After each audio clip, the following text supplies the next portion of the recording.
Now, Hazbin Hotel isn't a stranger to diving into backstories. Hell, the first season did that a few times. I never really had a major complaint about the backstories into themselves, with the exception of the pacing issues, though it did make one character come off as completely stupid for a very big plot point, which brings me to Hazbin Hotel. I dislike this video, and may God have mercy on your soul.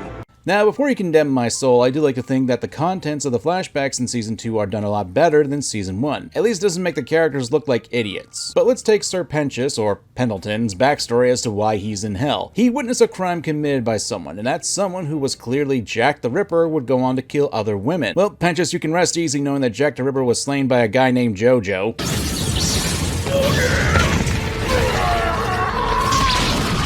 Rather, the bigger issue and concern is with Alastor. Ah yes, the big mysterious threat, the radio demon. We get his backstory where it turns out he's a psychopath who killed people and was actually making a deal with a devil. Rosie, the cannibal leader. Okay, so putting aside all the questions that I have what makes Rosie so special, what exactly was the point of this backstory? To explain Alastor's past? I mean, Rarity knew that he was a freak who loves to kill and finds pleasure and despair in making others go tortured, but apparently he was always like that even as a human. It doesn't really add anything to Alastor's character other than giving the fact that he got his powers from Rosie, but that doesn't give him a new light or anything. With Sir Pentious, it at least gave an explanation as to how he was able to be redeemed, and expand upon his mortal life, and that would make sense. But with Alastor, you could have easily cut the flashback out of his human life and then the conversation and song with Rosie, and nothing would have changed. If anything, it's redundant, and it adds to the backstory dump. Now, if I were to add this to the previous season, Hazbin Hotel does have a bit of an issue with flashback dumping. It's exposition that can bring the story to a standstill and at worst can make characters look stupid. Establishing or showing some aspect of a character or plot is rarely a reason enough to drop a wad of backstory on your audience. Everything, including backstory,